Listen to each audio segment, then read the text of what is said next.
How to fix Gmail not sending emails. Hello everyone, this is Max. Welcome back to another tutorial video. So let's start without wasting any time. Also make sure to watch this video till the end. So first of all, check your internet connection.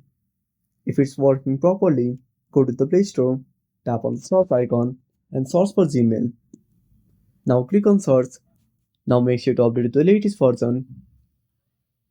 Tap on the update button and go back to the home screen. Now keep holding the Gmail icon and tap on App Info. Click on Force Stop and go to Storage Uses. Now tap on Clear Data and tap on Delete. Now go back to the home screen and open up Gmail on your device. Now tap on Got It. Now click on Take Me to the Gmail. Now tap on the profile at the top right corner.